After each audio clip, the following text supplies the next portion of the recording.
ప్రియులరా, ప్రతి వారం కూడా దైవ గ్రంథాన్ని అనుసరించి ఎన్నో విలువైన జ్ఞాన సంగతులు మనం నేర్చుకుంటూ ఉన్నాం. ఆత్మీయంగా మీరు కూడా బలాభివృద్ధి పొందుతున్నారని నేను ఆశిస్తున్నాను. ఇక ఈ వారం మనం ఆలోచన చేస్తే ప్రియులరా, మనశ్శాంతి లేదా శాంతి, సంతోషం ఇవన్నీ మనకు దూరమైపోవడానికి మనలో ఉన్న చాలా రోగాలలో అత్యంత ప్రమాదకరమైన మరొక రోగం జెలసీ. దాన్నే తెలుగులో అసూయ అంటారు.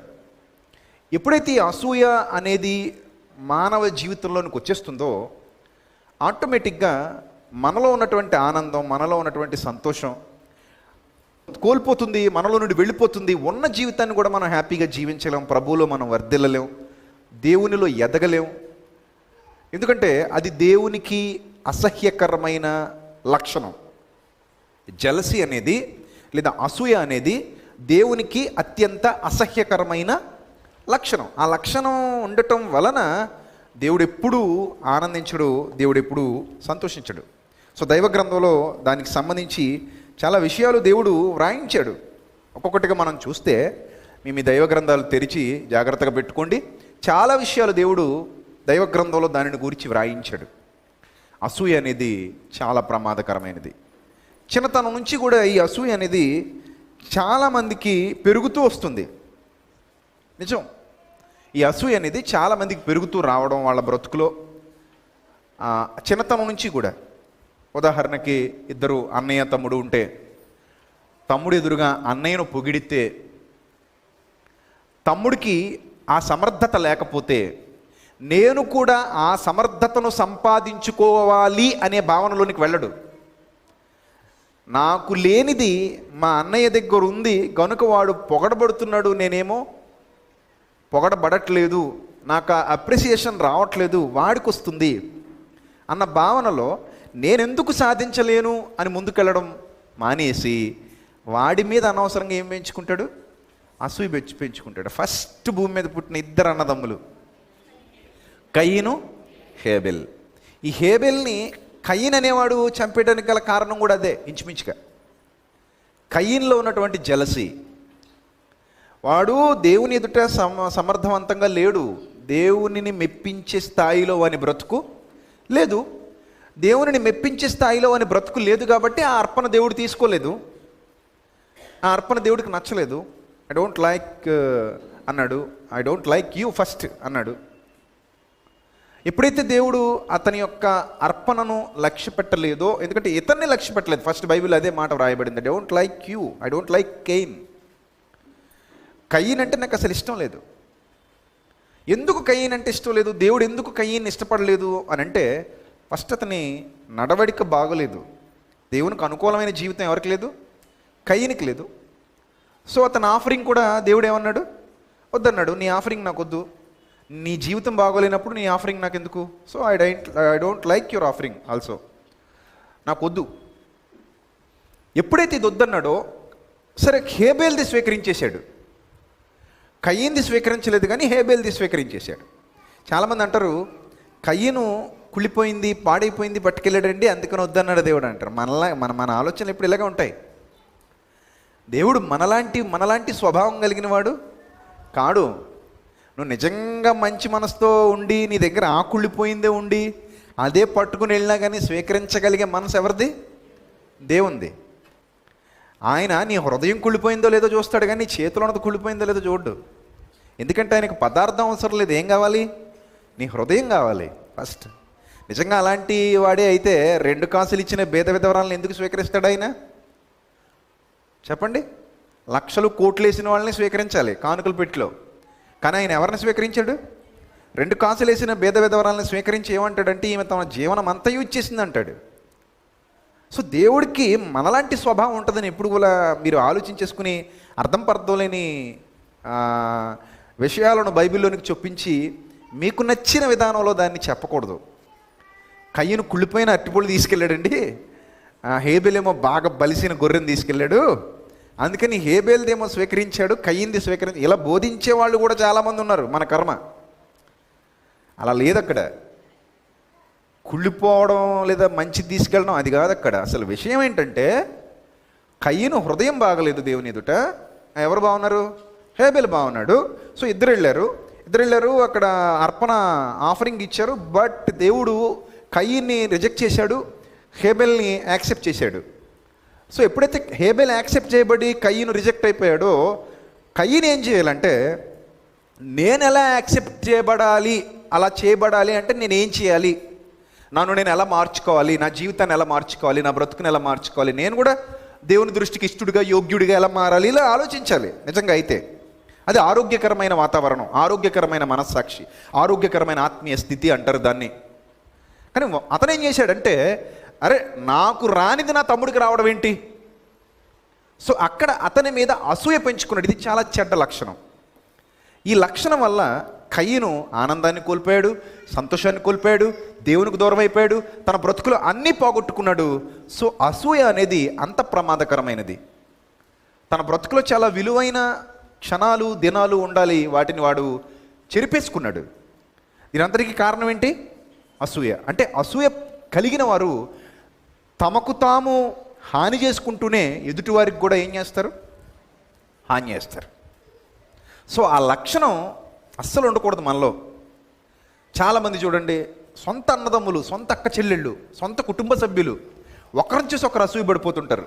తమ్ముడికి మార్కులు ఎక్కువ వస్తే అన్నయ్య తట్టుకోలేడు, అన్నయ్యకి మార్కులు ఎక్కువ వస్తే తమ్ముడు తట్టుకోలేడు, తమ్ముడిని పొగిడితే అన్నయ్య తట్టుకోలేడు, అన్నయ్యని పొగిడితే తమ్ముడు తట్టుకోలేడు, అక్కను కొంచెం గొప్పగా మాట్లాడితే అమ్మ నాన్న చెల్లి తట్టుకోలేదు, చెల్లిని గురించి కొంచెం గొప్పగా మాట్లాడితే అమ్మ నాన్న బంధువుల దగ్గర అక్క తట్టుకోలేదు. ఈ జబ్బు ఎక్కడి నుంచి వచ్చింది? మనక్కే కదా అనే భావన ఉండదు. అరే మన తమ్ముడే కదా, మన అన్నయ్యే కదా, మన చెల్లెమ్మే కదా, ఆ ఫీలింగ్స్ ఉండవు. ఈ ఫీలింగ్స్ పోవడానికి గల ప్రధానమైన కారణం ఏంటి? వాళ్ళలో ఉన్నటువంటి జలసీ. చాలామంది చూడండి, మా అక్క నాకంటే అందంగా ఉంటుంది, నేనంత అందంగా ఉండను, మా అక్కేమో తెల్లగా పుట్టింది, నేనేమో నల్లగా పుట్టాను, అందుకని మా అక్కను అందరూ గొప్పగా అందగత్తివి అంటారు, నన్నేమో అనరు అని అక్కడ నుంచి ఈమె తనలో తానే ఎక్కువ ప్రతిరోజు దాని గురించి ఆలోచించి అక్కను చూడగానే ఎలా కనబడుద్ది? ఇప్పుడు శత్రువులా కనబడుద్ది. కారణం ఏది? అసూయ వచ్చింది మధ్యలో. ఇప్పుడు ఆమె ఏం ఆలోచించాలంటే, అందం అనేది నా చేతుల్లో లేదు, దేవుడు ఎలా డిజైన్ చేస్తే అలా నేను పుడతాను, అది నా చేతుల్లో ఉందా? నీ చేతుల్లో ఉందా అందం? పౌడర్ డబ్బా నీ చేతిలో ఉంటుంది, ఫెయిర్ అండ్ లవ్లీ నీ చేతిలో ఉంటుంది, కానీ అందం మన చేతిలో ఉండదు. సో ఎవడికి వాడు నేను అందగాడిననే అనుకోవాలి, నేను అందగత్తిననే అనుకోవాలి, అప్పుడే హ్యాపీగా ఉంటాం. నల్లగా ఉన్నోడు కూడా, ఆఫ్రికా వాడు కూడా ఏమనుకుంటాడు? నేను అందగాడినే అనుకుంటాడు. అలాగే అనుకోవాలి. అలా అనుకొని, సో అందం ఏం కొరుకు తినేది కాదు, అందం ఏం మనకి ఏదో తెచ్చిపెట్టేది కాదు. కాబట్టి నల్లగా ఉన్నోళ్ళు కూడా బోలెడన్న విజయాలు సాధించారు, అందవికారంగా ఉన్నవాళ్ళు కూడా బోలెడన్న విజయాలు సాధించారు. సో నేను కూడా ఏదో ఒకటి సాధించగలను అన్నట్టుగా తనకు తాను స్వయం ప్రేరణ కలిగించుకుని ఆ విజయం సాధించే దిశగా అడుగులు వేయాలి తప్ప, అక్క మీద కోపగించుకుంటే ఎలా, చెల్లి మీద కోపగించుకుంటే ఎలా? సో కయ్యను చేసిన తప్పు చాలామంది చేస్తున్నారు. కయ్యను ఏ తప్పు అయితే చేశాడో ఈ తప్పు చాలామంది చేస్తున్నారు. అవతల వాడు ఎదుగుతుంటే చూడలేకపోవటం, నాకు లేనిది వాడు కొందని కుళ్ళిపోవడం, వాళ్ళని చూసి ఒకటే ఏడుపు. సమాజం కూడా అంతేలేండి, బాగా అలవాటు పడిపోయింది. ఏ లారీ చూడనివ్వండి, నన్ను చూసి ఏడవకరా అని ఉంటుంది. అసలు ఏంటి వీళ్ళ కాన్సెప్టు? నాకు చాలా రోజులు అర్థమయ్యేది కదా చిన్నప్పుడు. అరే ప్రతి లారీ మీద నన్ను చూసి ఏడవకని ఉంటుంది. వీళ్ళని చూసి ఎవరు ఏడుస్తారబ్బా? లారీలోని చూసి ఎవరైనా ఏడుస్తారా? అసలు ఎందుకు ఏడుస్తారు వీళ్ళని చూసి? నాకు చిన్నతనంలో స్కూల్కి వెళ్ళేటప్పుడు లారీలు క్రాస్ చేసుకుంటూ వెళ్ళేవాళ్ళం. హై స్కూల్కి వెళ్ళేటప్పుడు, ఎలిమెంటరీ స్కూల్కి వెళ్ళేటప్పుడు లారీలు క్రాస్ చేసుకుంటూ వెళ్ళే టైంలో చాలా లారీలు వెళ్ళిపోయాయి ఆ రోడ్డు గుండా. మేము వెనకనే సైకిల్ తొక్కుని నడుచుకుంటూ వెళ్ళేవాళ్ళం చిన్నప్పుడు, బ్యాగులు తగిలించుకొని. అప్పుడు ప్రతి లారీ మీద నన్ను చూసి ఆడవకు అంటే నాకు చెప్తున్నాడా? చదువుకునేవాడికి చెప్తున్నట్టే కదా. మరి నేను చదువుకుంటున్నాను, అక్కడ లారీని చూశాను, నన్ను చూసి ఆడవకని ఉంది, నేను ఎందుకు ఏడుస్తాను అసలు నేను చూసి? అంటే ఓవరాల్గా వాడి కాన్సెప్ట్ ఏంటంటే, నన్ను చూసి మీరు అందరూ ఎప్పుడు ఏడుస్తూ ఉంటారు అని. అసలు వాస్తవం ఏంటంటే ఈడు ఏడుస్తాడు అందరిని చూసి. అందుకే రాసుకున్నాడు అక్కడ. నీకు ఆ లక్షణం ఉంది కాబట్టి అది అందరికీ ఉందనుకుంటున్నావు, నీలో ఆ దౌర్భాగ్యపు గుణం ఉంది కాబట్టి అందరిలోనూ ఉందనుకుంటున్నావు, కాబట్టి అలా రాసేసుకున్నావు అక్కడ.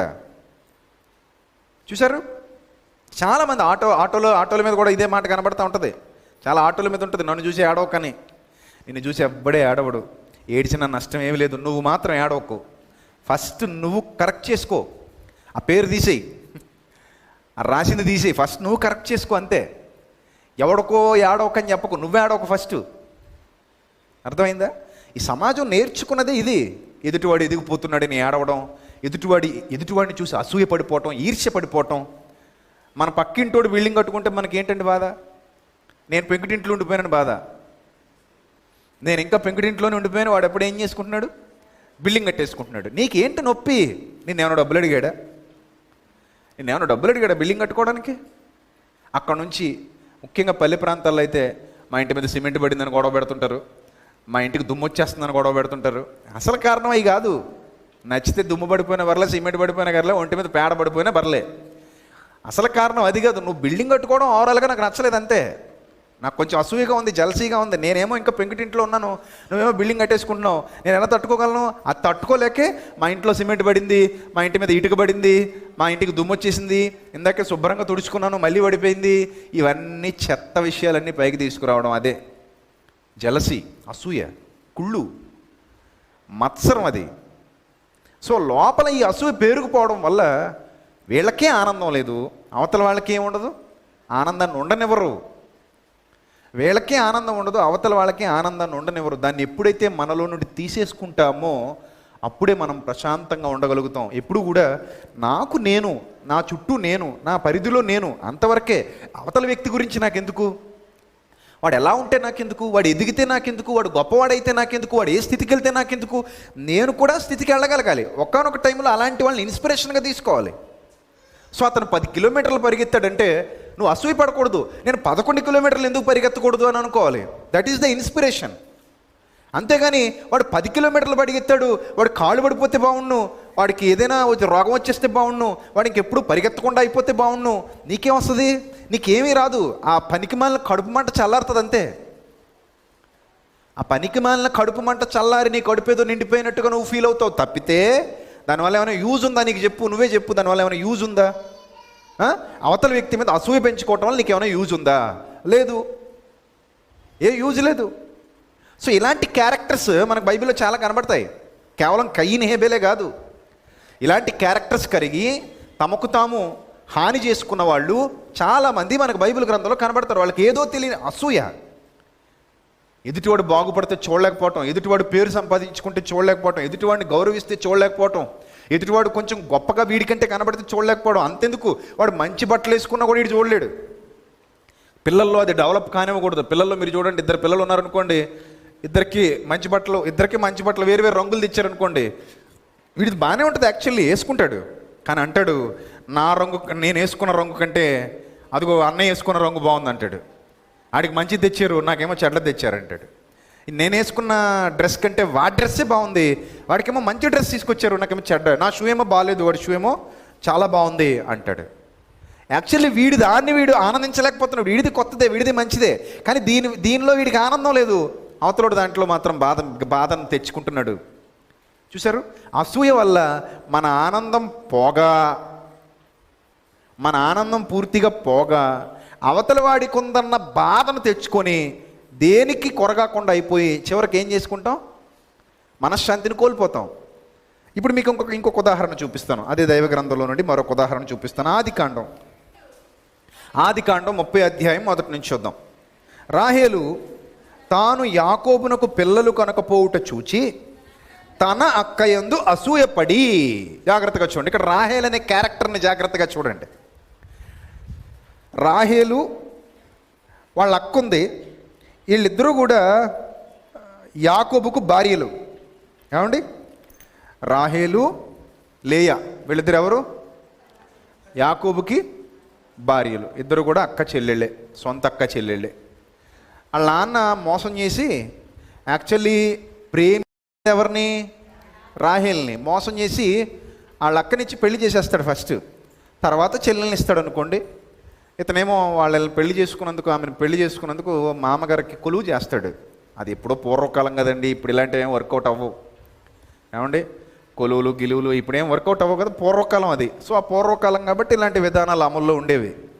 సో ఆ అమ్మాయి అందంగా ఉంది, నేను ఆ అమ్మాయిని పెళ్లి చేసుకోవాలనుకున్నాడు. పెళ్లి చేసుకోవడానికి గాను కొలువు చేశాడు. బాగుంది. ఇప్పుడు ఇద్దరికి పెళ్ళి అయిపోయింది. భర్త ఎవరిని ఎక్కువ ప్రేమిస్తున్నాడు అని అంటే, ఎవరిని ఎక్కువ ప్రేమిస్తున్నాడు? రాహేల్ని ఎక్కువ ప్రేమిస్తున్నాడు. మీరు note that point, note this point your honour. ఎవరిని ఎక్కువ ప్రేమిస్తున్నాడు? రాహేల్ని ఎక్కువ ప్రేమిస్తున్నాడు. ఇప్పుడు లేయాకి ఎక్కువ ప్రేమ దక్కుతుందా యాకోబు వైపు నుండి? రాహేల్కి ఎక్కువ ప్రేమ దక్కుతుందా? కదా, అంతే కదా. ఒక మామిడి పండు తెచ్చాడు అనుకోండి, ఒకటే మామిడి పండు ఉందనుకోండి యాకోబు గారి చేతిలో, ఎవరికి ఇస్తాడు ఫస్ట్ తీసుకెళ్ళి? ఒకళ్ళు 2 ఉన్నాయనుకోండి, అందులో మంచిది ఎవరికి ఇస్తాడు సెలెక్ట్ చేసి?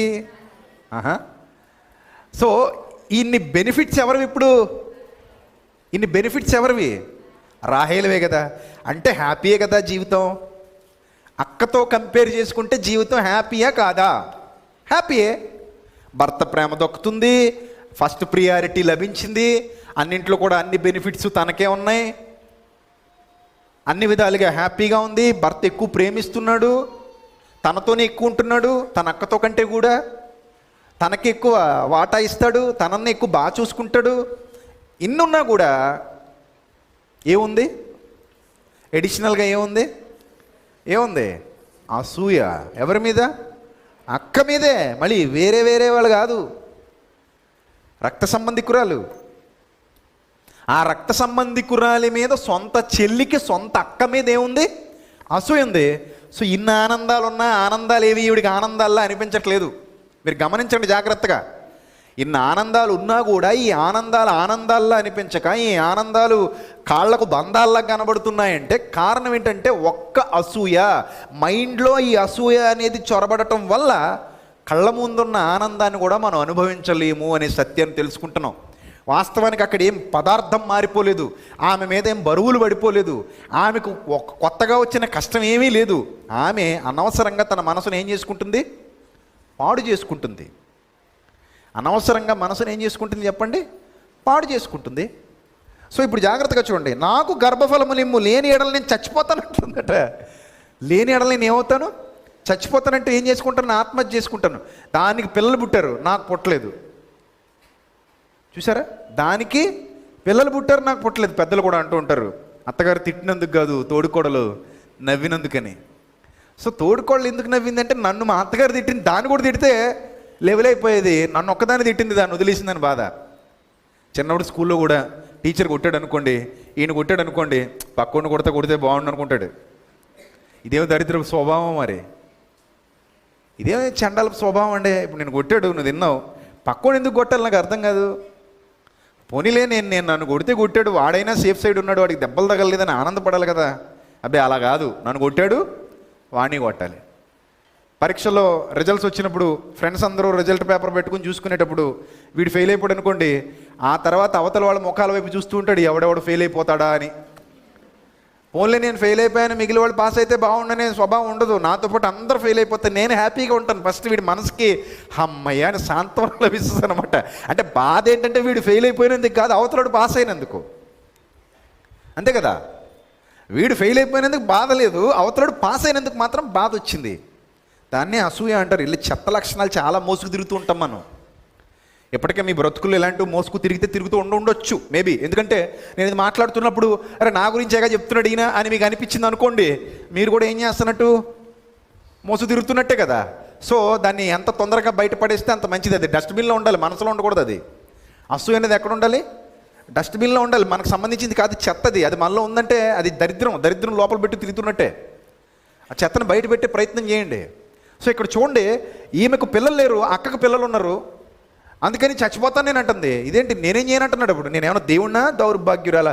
నేనేమో దేవుణ్ణా నీకు పిల్లల్ని ఇవ్వడానికి అని అనవసరంగా భర్త తన మీద కోప్పడేటువంటి పరిస్థితిని తెచ్చుకుంది. అదే మాట అంటాడు యాకోబు, కోపము రాహేలు మీద రగులు కొనిపోయిందట. ప్రేమ ఎంత ప్రేమ అండి! సంవత్సరాలు కొలువు చేసిన వాడి ప్రేమను కూడా రగులు కొనేలా చేసేసింది, కోపం వచ్చేలాగా.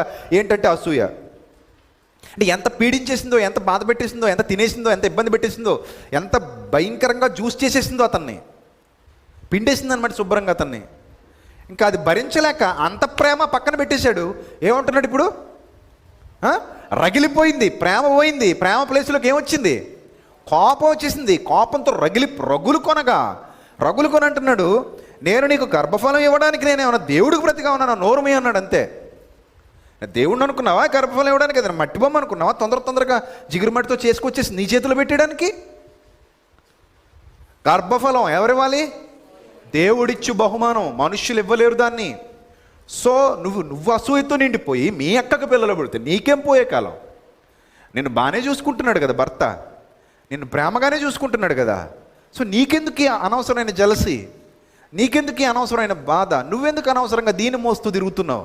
సో దానివల్ల నీ ఆత్మకు సంతోషం ఉండదు. గుర్తుపెట్టుకోండి. అంటే సొంత అక్కా చెల్లెళ్ళలో కూడా ఈ రుగ్మత, ఈ మానసిక రుగ్మత ఉంది, సొంత వాళ్ళకు కూడా ఉంది. కాబట్టి ఈ రుగ్మత వల్ల వీళ్ళకి ఆనందం లేదు, వీళ్ళకి సంతోషం లేదు. ఈరోజు చాలామంది ఈ జబ్బుతో బాధపడుతున్నారు, వాళ్ళ ఆనందాన్ని అనుభవించలేకపోతున్నారు, అవతల వాళ్ళకు కూడా ఆనందం లేకుండా చేసేయాలి అనుకుంటున్నారు. ఎన్ని కేసులు చూస్తున్నాం మనం.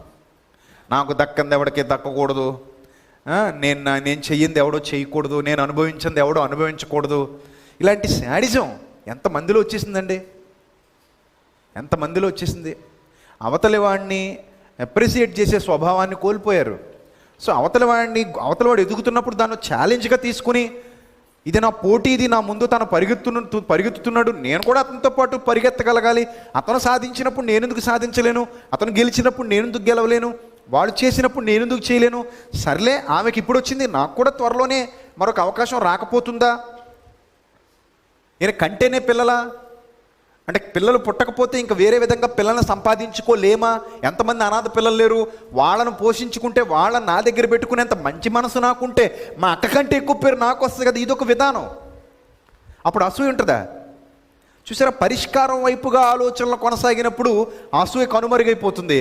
పరిష్కారం వైపుకు వెళ్లకుండా అక్కడే కూర్చుని అక్కను చూసినంతకాలం మా అసూయ కనుమరుగు కాదు. సో ఫ్యూచర్లో నాకు కూడా పిల్లలు పుట్టొచ్చు కదా, ఎందుకు నేను తన చూసి ఎందుకు కుళ్ళిపోవాలి, తన చూసి ఎందుకు అసూయ పడిపోవాలి? ఫ్యూచర్లో నేను కూడా మంచిగా మారొచ్చు కదా, మంచిగా నేను ఆ స్థితికి అంతకంటే గొప్ప స్థితికి వెళ్తానేమో ఎవరికి తెలుసు. సో దానికంటే ఒకవేళ ఆ అవకాశం నాకు లేకపోయినా సరే దానికంటే బెటర్ పొజిషన్లో నేను ఉండాలంటే ఏం చేయాలి? సో ఇన్నుంటాయి సొల్యూషన్స్. వాటి వైపు చూడకుండా కేవలం అసూయ మీదే డిపెండ్ అయిపోయి ఆ అసూయతో కాలం గడుపుతూ అక్కకు బడి ఏడవడం వల్ల ఏ ప్రయోజనం లేదు. అందుకే ఈ లక్షణం మీకొద్దు అంటున్నాడు దేవుడు. ఈ లక్షణం మీలో ఉండకూడదు. ఇదొక మానసిక రోగం, మీ ఆత్మీయ రోగం ఇది. సో ఇది మీకు ఉండకూడదు. దానివల్ల మీరు చాలా భయంకరమైన పరిస్థితుల్లోకి వెళ్ళిపోతారు. చూడండి, అదే ఆదికాండలో 37వ అధ్యాయంలో 9వ వచనం నుంచి చూద్దాం. అతడు ఇంకొక కలకని తన సహోదరులకు తెలియచేసి, ఇదిగో నేను మరి ఒక కలకంటిని, అందులో సూర్యచంద్రులు 11 నక్షత్రాలు నాకు సాష్టాంగపడినని చెప్పాను. అతడు తన తండ్రితోనూ తన సహోదరులతోనూ అది తెలియచెప్పినప్పుడు అతని తండ్రి అతనితో, నీవు కనిన ఈ కల ఏమిటి? నేను నీ తల్లియు నీ సహోదరులను నిశ్చయముగా వచ్చి నీకు సాష్టాంగపడుదుమా అని అతన్ని గద్దించెను. అతని సహోదరులు అతని యందు అసూయ పడిరి. అతని సహోదరులు అతని యందు ఏం పడ్డారట? అసూయ పడ్డారు. ఎవరి యందు? సొంత తమ్ముడి యందు. ఇది ఒక్కటే రీజన్ కాదు. నాకు కళ వచ్చింది, ఈ కళలో ఇలా జరిగింది, మీరందరూ నాకు సాష్టాంగ నమస్కారం చేశారు అని అన్న ఈ ఒక్క కారణంతోనే అసూయపడలేదు వాళ్ళు. దానికి ఇంకా కారణాలు ఉన్నాయి. ఆ కారణాలు ఏంటంటే పైన 2వ వచనంలో చూస్తే యాకోబు వంశావళి ఇది. యోసేపు 17 ఏండ్ల వాడే తన సహోదరులతో కూడా మందను మేపుతున్నాడు. అతడు చిన్నవాడే తన తండ్రి అయిన భార్యలైన బిల్హా కుమారుల యొద్దను జల్ఫా కుమారుల యొద్దను ఉన్నాడు. అప్పుడు యోసేపు వారి చెడుతనమును గూర్చిన సమాచారం వారి తండ్రి యొద్దకు తెచ్చుచుండువాడు. చూసారా, ఇక్కడ ఇంకో పాయింట్. మరియు యోసేపు ఇశ్రాయేలు వృద్ధాప్యమందు పుట్టిన కుమారుడు గనుక తన కుమారులందరికంటే ఎక్కువగా అతన్ని ప్రేమించి అతని కొరకు విచిత్రమైన నిలువుటంగి ఒకటి కుట్టించెను. అతని సహోదరులు తమ తండ్రి అతనిని తమ అందరికంటే ఎక్కువగా ప్రేమించుట చూచినప్పుడు వారు అతని మీద పగబట్టి. ఇక్కడ కూడా మీకు జాగ్రత్తగా ఆలోచిస్తే సేమ్ కయ్యన్ హేబెల్ సందర్భంలాగా మనకు కనబడుద్ది. ఇక్కడ యోసేపు character well and good, character పరంగా యోసేపు వెల్ అండ్ గుడ్, అతనికి ఏం ప్రాబ్లం లేదు. కానీ వీళ్ళు క్యారెక్టర్ పరంగా ఎలా ఉన్నారు? బ్యాడ్గా ఉన్నారు. సో వాళ్ళ చెడ్డ క్రియలన్నిటిని గూర్చి యోసేపు వచ్చి ఎవరికి చెప్తున్నాడు? నాన్నగారికి చెప్తున్నాడు. సో వీళ్ళు ఏం చేయాలి? అప్పుడు ఆ చెడ్డ క్రియలను మానుకోవాలి. నాన్నగారి ప్రేమను పొందుకోవాలంటే చెడ్డ క్రియలు మానుకోవాలి. యోసేపు మంచివాడు, వృద్ధాప్యమందు పుట్టినవాడు, ముందు మంచివాడు గనుకనే యాకోబు యోసేపుని ఏం చేస్తున్నాడు? ప్రేమిస్తున్నాడు. అతని మంచితనాన్ని బట్టి యాకోబు యోసేపును ప్రేమిస్తున్నాడు. ఒక విచిత్రమైన నిలువుటంగి కుట్టించి ఇచ్చాడు. ఏ తండ్రి అయినా సరే బుద్ధిగా ఉన్న బిడ్డకే మంచి గిఫ్ట్లు ఇస్తాడు. పనికిమాలిన పనులు చేసేవాడికి ఎవడో గిఫ్ట్లు ఇవ్వడు, అంతే కదా.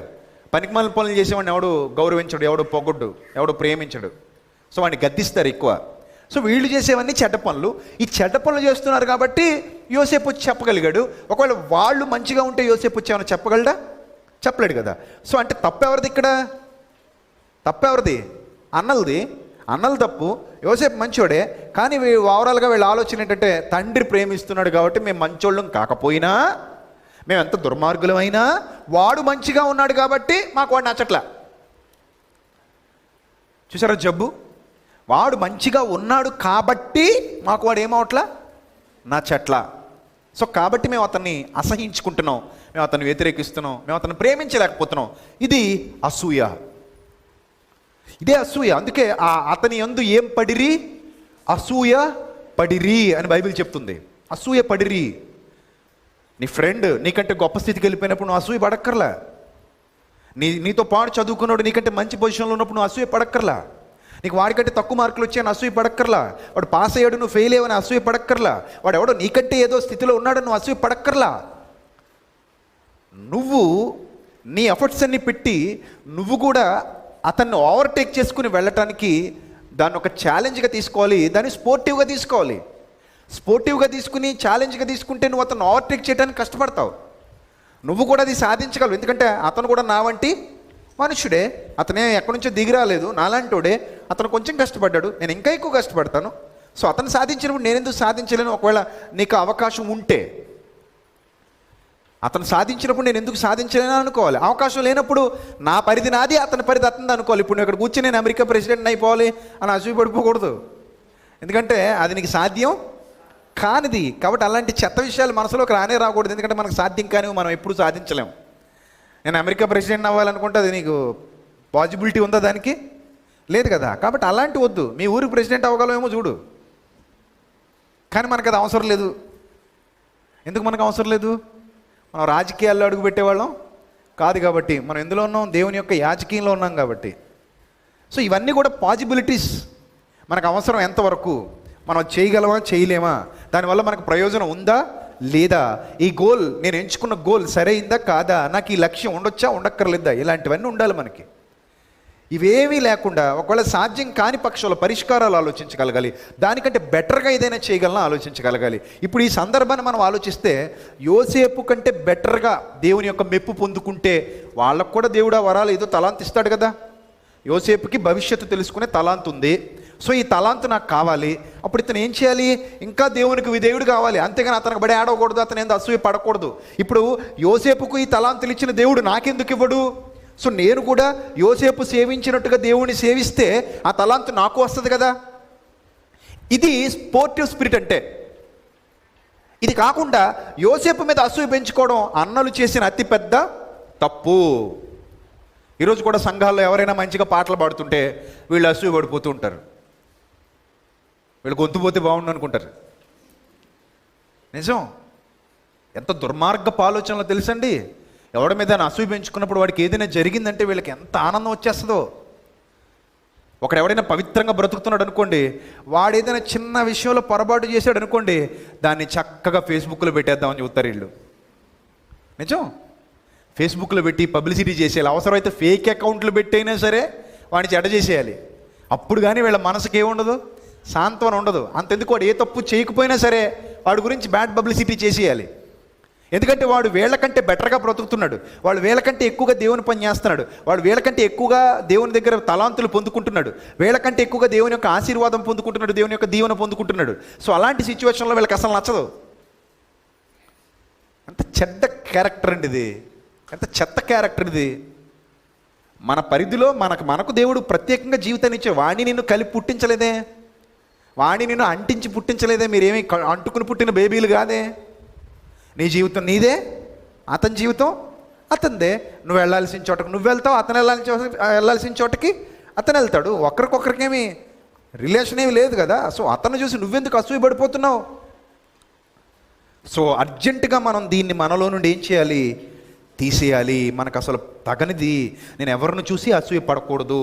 నా జీవితం నాది, వాళ్ళ జీవితం వాళ్ళది. మామిడి చెట్టు గొప్పతనం మామిడి చెట్టుదే, మునగ చెట్టు గొప్పతనం మునగ చెట్టుదే. నా టైం వచ్చినప్పుడు నా దగ్గరికి వస్తారు, దాని టైం వచ్చినప్పుడు దాని దగ్గరికి వెళ్తారు. వేసవకాలమే దానితో పని ఉంటుంది, మిగిలిన కాలాల్లో అది ఖాళీగా ఉంటుంది. సో వేసవకాలం వచ్చినప్పుడు దాన్ని చూసి నేనెందుకు కుళ్ళిపోవాలి, నేనెందుకు అసూయపడాలి? నా దగ్గరికి వచ్చినప్పుడు నా దగ్గరికి వస్తారు. నాకు ఒక ప్రత్యేకమైన కారణం ఉంది కాబట్టి దేవుడు నన్ను పుట్టించుకున్నాడు. నా పని నాదే, దాని పని దాందే. దానికి వచ్చే ఘనత దాంది, నాకు వచ్చే ఘనత నాది. నా స్థాయి నాది, దాని స్థాయి దాంది. నా బలం నాది, దాని బలం దానిది. అంతే కదా. ఒంటె బరువులు మోసేసిందని, లేదా గాడిద బరువులు మోసిందని కుక్క బరువులు మోస్తానని ముందుకెళ్తే కుదరదు, నడుము విరిగి చచ్చిపోద్ది. గాడిద బరువులు మోయగలదు, మూటలు వేసినా మోయగలదు. కుక్క మోయగలదా? మోయలేదు కదా. కుక్క ఏం చేయాలని ఆలోచించాలి. ఇప్పుడు ఒక కుక్కగా నేను ఘనత సంపాదించుకోవాలంటే ఏం చేయాలి? గాడిద చక్కగా బరువులు మోసి మంచి పరిస్థితిలో ఉంది, నేనేమో కుక్కనైపోయాను, చిచ్చి నాది కుక్క జనమా అని అనుకోకూడదు. కుక్కకు కూడా ఏదో ఒక టాలెంట్ ఉంది. సో దాని మీద దృష్టి పెట్టి ఒక కుక్కగా నేనేం చేయగలను అని అనుకుంటే ఆ కుక్కకి చాలా అవకాశాలు ఉన్నాయి. ఒకటి, కాపలా ఉండొచ్చు, ఇంటి ముందు కాపలా కాయొచ్చు, యజమానుడికి కాపలాగా ఉండొచ్చు, ఏమండి మందకు కాపలాగా ఉండొచ్చు. దానికి చాలా ఉన్నాయి. సో ఆ దిశగా ఆలోచించింది అనుకోండి, అసూయ ఉంటుందా? ఉండదు. ఆ దిశగా ఆలోచించకుండా గాడిద మీదే కాన్సన్ట్రేషన్ చేసి రోజు దీన్ని ఎప్పుడు కరిచేద్దామా, దీన్ని ఎప్పుడు పాడు చేసేద్దామా, ఇదేమో అది మోసేస్తుంది, ఇది మోసేస్తుంది, దీనికి ఘనత ఎక్కువ వచ్చేస్తుంది అని ఎప్పుడు అసూయ పడకూడదు. ఈ సందర్భాలు బైబిల్ గ్రంథాలు ఎన్నండి, 1, 2, 100 కొలది చూపించవచ్చు మనం. సౌలు అసలు యుద్ధం చేయలేని పరిస్థితిలో పిరికి పంద, ఒక ముక్కలో చెప్పాలంటే సౌలు అనేవాడు శుద్ధ పిరికి పంద, ధైర్యం లేని దద్దమ్మ సౌలు అనేవాడు. నిజమండి. అలాంటి ధైర్యం లేనోడు, సైన్యం ఉంది, ఇశ్రాయేలీలు అందరూ ఉన్నారు, దేవుడేమో ఒక గొప్ప స్థితిలో నిలవబెట్టాడు.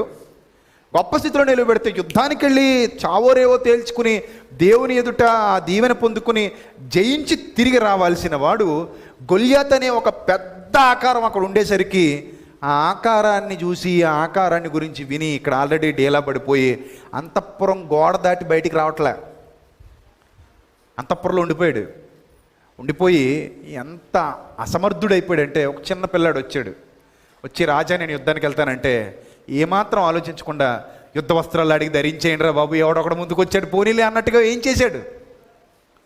వేయించేస్తే అక్కడ పరిస్థితి ఎలా ఉందంటే, ఈ వస్తాదులా వచ్చి నేను యుద్ధానికి వెళ్తానన్నాడేమో అవన్నీ వేసిన తర్వాత అడుగు తీసి అడిగేయలేకపోతున్నాడు.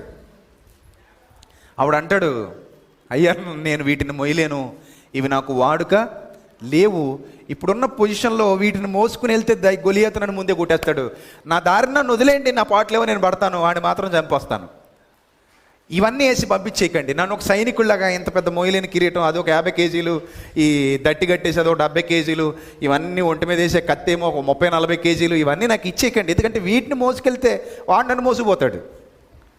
సో ఇక్కడ చూడండి, ఈ అసమర్థుడు ఏం చేశాడు, మొత్తం వేసేయండి రా బాబు, ఎవడొక్కడ ముందుకు వచ్చాడు, ఎవడు రావట్లేదు, అందరూ రొట్టెలు తిని భోజనాలు తిని ఆడొచ్చి రోజు తొడగొట్టి వెళ్ళిపోతున్నాడు. ఎవరి గొలియాతు అనేవాడు ఎనీబడి అంటున్నాడు, వేసం తిప్పుతున్నాడు అనమాట. వీళ్ళేమో అంటున్నారు, ఎరా నువ్వు వెళ్తావా, నాకు కొంచెం కాలు నొప్పిగా ఉంది, నువ్వేమైనా వెళ్తావా, నాకు కొంచెం చేయి నొప్పిగా ఉంది, అయ్యి మంచి కళ్ళు సరిగా కనబట్టలేదురా, లేకపోతేనా అరే ఇంట్లో తలపాగా మర్చిపోచ్చాను అన్నట్టున్నాయి పరిస్థితులు, ఎవ్వడు వెళ్ళట్లా. అలాంటి సిచ్యువేషన్లో పూర్తిగా దేవుని యందు విశ్వాసం ఉంచినటువంటి సమర్థుడు చిన్నవాడు వెళ్ళాడు. అదొక విశాలమైన లోయ. ఇప్పటికీ ఆ పర్వతం, గొలియాతుని ఎక్కడైతే కొట్టాడో ఆ పర్వతం ఉంది. నేను ఆ మధ్య ఏదో మెసేజ్లో చూపించాను కూడా. ఆ పర్వతం మీదకి నేను వెళ్ళాను. ఆ పర్వతం మీద నుండి చూస్తుంటే ఇంచుమించు 20 మైళ్ళ దూరం, యెరూషలేము నుండి 20 మైళ్ళ దూరం, 20 మైళ్ళ దూరంలో ఆ పర్వతం ఉంది. ఆ పర్వతం మీద ఈ కింద నుంచి పెద్ద మైదానం, ఆ పర్వతం మీద నుంచి పెద్ద మైదానం కనబడుతూ ఉంటుంది. ఈ మైదానం అంతా ఇశ్రాయేలీలు ఉన్నారు, పర్వతం మీద మాత్రం గొలియాతు ఉన్నాడు. వస్తున్నాడు, తొడగొడుతున్నాడు, వెళ్ళిపోతున్నాడు క్యాంప్కి. ఎనీబడి అంటున్నాడు, ఎవడన్నా ఉన్నాడా రండి అంటున్నాడు, ఎవడు వెళ్ళట్లేదు. ఇక వాడికి పొగరెక్కువైపోయి దేవుని దూషిస్తున్నాడు, అవమానిస్తున్నాడు. ఇలాంటి సిచ్యువేషన్లో ఒకడు రావడమే గొప్ప. సరే వచ్చాడు. సౌలుకు కూడా టెన్షన్ అనమాట, ఏం జరుగుద్ది అని. సౌలు కూడా ఆతురతతో ఉన్నాడు. దావీదు వెళ్ళాడు, చాలా సింపుల్గా కొట్టేశాడు. అది అతనుకున్న ప్రతిభ.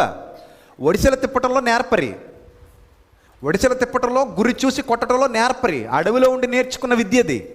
ఒక్క రోజులో వచ్చేసింది కాదు. సో తిప్పాడు, అతని టాలెంట్ యూజ్ చేశాడు. అతని టాలెంట్ దేవుని శక్తి తోడైంది. అతని టాలెంట్కి ఎవరి శక్తి తోడైంది?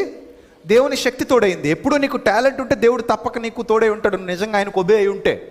సో నీ టాలెంట్ని ఇంప్రూవ్ చేస్తాడు నువ్వు ఆయనకు ఒబే అయి ఉంటే. నువ్వు ఆయనకు ఒబే ఉండకపోతే అది జరగకపోవచ్చు. మొత్తం మీద వెళ్ళాడు, తిప్పాడు, విసిరాడు, నేరుగా వెళ్ళింది, నుదురులో చొచ్చుకుపోయింది. ఎలా కొట్టాడు అనేది ఇంపార్టెంట్ కాదు, అక్కడ కొట్టాడా లేదా అనేది ఇంపార్టెంట్.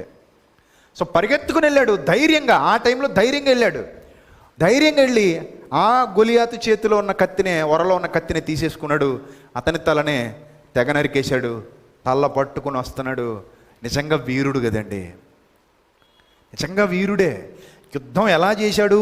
కుస్తీ పొట్లు పట్టి చేశాడా, లేకపోతే రాయితో కొట్టి చేసి పడగొట్టి నరికేశాడా అనేది ఇంపార్టెంట్ కాదు. అక్కడ చంపాడా లేదా, విజయం సాధించాడా లేదా అనేది ఇంపార్టెంట్. అతనుకున్న ఆత్మవిశ్వాసాన్ని మెచ్చుకోవాలి.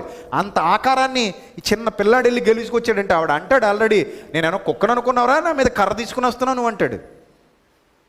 నేను కుక్కను అనుకున్నావురా నువ్వు. ఆడికి హీరోయిజం దెబ్బతినిపోయింది. ఒక దౌర్భాగ్యులరా, నన్ను మానసికంగా దెబ్బతీయడానికి కుర్రకుంకను పంపిస్తున్నారు అనుకుని ఉంటాడు. వాడి ఎక్స్పెక్టేషన్ కూడా వాడికి ఉంటుంది కదా. నాలాగే మంచి కండలు తిరిగిన మొనగాడు, బాగా ఎత్తున్నాడు, మంచి పొడుగున్నాడు, ఎవడో ఒకరిని సెలెక్ట్ చేసి తీసుకొస్తారు లేని వెయిట్ చేస్తున్నాడు.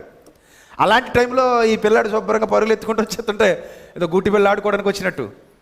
సో వాడుకున్న రాయల్టీతోటి, ఆడుకున్న అహంకారంతో ఆడు తాను మనసుని అణుచుకోలేక, అరే నేను కుక్కను అనుకున్నారా, నా మీద కర్ర తీసుకుని వస్తున్నారా, నీ పని చెప్తాను, ఒక్క తొక్కలో నేను చంపేస్తాను అనుకున్నాడు.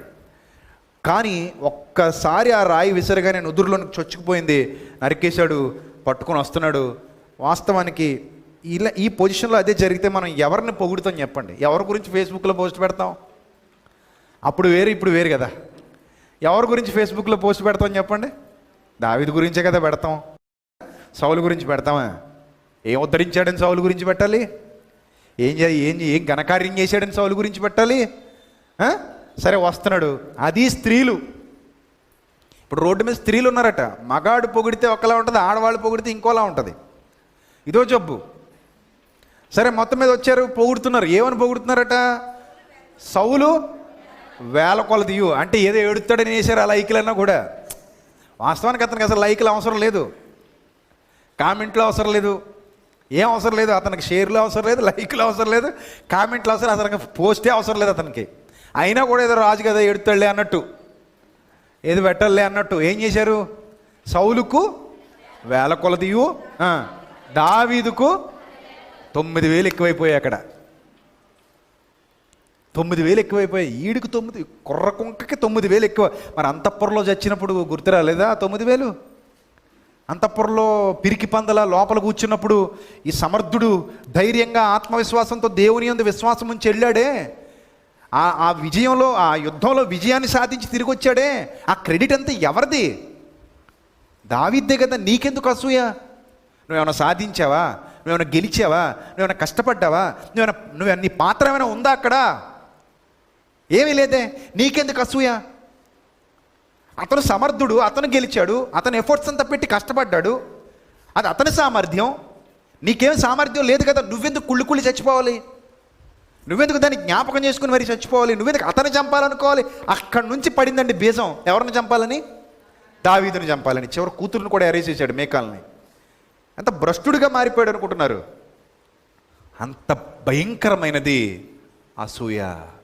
ఇంత చిన్న అసూయ, కన్నబడని ఆత్మరోగం ప్రియులరు. ఇది కనబడని ఆత్మరోగం. ఒక్కసారిది మన మైండ్లోకి వచ్చిందా, అమ్మ, నాన్న, తల్లి, చెల్లి, అన్న, తమ్ముడు, అక్క, ఇలాంటి బంధాలకు కూడా విలువను ఇవ్వరు. అది ఎంత పెరిగితే అంత ప్రమాదం, ఎంత పెరిగితే అంత ప్రమాదం. ఎవరికి ప్రమాదం? నీకే ప్రమాదం. ఫస్ట్ దానివల్ల నీకే ప్రమాదం. అది నీకు పెరగకూడదు. అరే పలానవాడు ఎదిగిపోతున్నాడు, పలానవాడు గొప్పోడైపోతున్నాడు, పలానవాడు ఉన్నతమైన స్థితికి వెళ్ళిపోతున్నాడు, నా బతుకు ఇక్కడ తగలడింది అని ఎప్పుడు ఏడవకు అవతల వాడిని చూసి. నీ లైఫ్ నీది, అతని లైఫ్ అతనిది. సో నువ్వు కూడా కష్టపడు, నీకు చేతనైతే నువ్వు కూడా శ్రమపడు, అంతేగాని వాళ్ళని చూసి ఏడవకూడదు. వాళ్ళని చూసి కుళ్ళిపోకూడదు, వాళ్ళని చూసి అసూయ పడిపోకూడదు. ఈ అసూయ ఎవడిలో అయితే ఉంటుందో వాడు ఎప్పటికీ వర్ధిల్లడు. సో బైబిల్ గ్రంథంలో ఎంతమందిని చూస్తున్నాను చూడండి. ఇక మరొక సందర్భాన్ని కూడా దైవ గ్రంథంలో నుండి చూస్తే, దేవుడు రాయించినటువంటి మరొక మాట కూడా మనం దైవ గ్రంథంలో నుండి చూస్తే ప్రియులరా, దేవుడు ఒక విశేషమైన సంగతిని దేవుడు వ్రాయించాడు చూడండి. ఆ యోబు గ్రంథం 5వ అధ్యాయము 2వ వచనం. యోబు గ్రంథం 5వ అధ్యాయం 2వ వచనం. దౌర్భాగ్యమును గూర్చి ఏడ్చుట వలన మూఢులు నశించెదరు. దౌర్భాగ్యమును గూర్చి ఏడ్చుట వలన మూఢులు నశించెదరు. బుద్ధి లేనివారు అసూయ వలన చచ్చెదరు. చూసారా, బుద్ధి లేనివారు దేని వలన చస్తారట? అసూయ వలన చచ్చెదరు. ఇప్పుడు సౌలు కూడా చచ్చాడు. దేనివల్ల చచ్చాడు? అసూయ వల్లే. దావీదు లాంటి కంటెంట్ ఉన్న క్యాండిడేట్ని వదిలేసుకున్నాడు. దావీదు మీద యుద్ధం చేయాలనుకున్నాడు. దావీదుని చూసి కుళ్ళిపోయాడు. బుద్ధి లేని మూఢుడు అసూయ వల్ల ఏమైపోయాడు? చచ్చిపోయాడు. మీకు ఒక చరిత్ర చెప్పాలి. ఒక అత్తగారు ఉంది, కొడుకంటే చాలా ఇష్టం, చాలా ఇష్టం. చాలా ప్రేమగా పెంచి పెద్ద చేసింది, కొడుకుని బాగా చూసుకుంది, మంచిగా అతన్ని అన్ని సపర్యలు చేసింది. పెళ్లి టైం వచ్చింది, సంబంధాలకు కూడా కోసం వెతికి ఒక మంచి సంబంధం చూసింది, పెళ్లి చేసింది. ఇప్పుడు చక్కగా పెళ్ళయింది. కొడుకు కోడలు ఇంట్లో కళ్ళ ముందు తిరుగుతున్నారు. ఇప్పుడు కోడలు కొంచెం ఆప్యాయంగా అందరిని పలకరిస్తూ చక్కగా కలుపుకొడుతనంగా అందరితో కలిసిపోయి హాయిగా ఇంట్లో ఉంటుంది, కొడుకుని బాగా చూసుకుంటుంది. ఇప్పుడు అమ్మా అన్నం పెట్టనేవాడు కూడా ఏమీ అన్నం పెట్టనే పరిస్థితికి వచ్చేసాడు. ఇప్పుడు ఏం ఫీల్ అవ్వాలి? ఇక్కడ 2 విషయాలు. నెంబర్ 1, అమ్మయ్య నా కోళ్ళు వచ్చింది, నాకు కొంచెం పని తగ్గింది, నా కొడుకుని బాగా చూసుకుంటుంది, ఏదైతేనే వాళ్ళిద్దరు ఆనందంగా ఉన్నారు, నేను ఇప్పుడు వీడి గురించి టెన్షన్ పడాల్సిన అవసరం లేదు, వీడు వచ్చిన తర్వాత నేనే అన్నం పెట్టాలని నేను నియమం ఏమీ లేదు, నా పోస్ట్కి రిటైర్మెంట్ వచ్చేసింది, కొంచెం ఖాళీ వచ్చింది, చక్కగా భార్యాభర్తలు ఇద్దరు హాయిగా ఉంటున్నారు అనుకోండి. ప్రాబ్లం ఏమైనా ఉందా? ఇంకా సంతోషమేనా? బాధ పెరుగుతుందా? ఇప్పుడు సంతోషం పెరుగుతుందా? మీరే చెప్పండి. ఏం పెరుగుతుంది? సంతోషం పెరుగుతుంది. కానీ ఏమనుకుందో తెలుసా? ఇది వచ్చింది, నన్ను నా కొడుకుని విడదీసేసింది, అసలు ఇలా జరుగుద్దని అసలు ఊహించలేదు.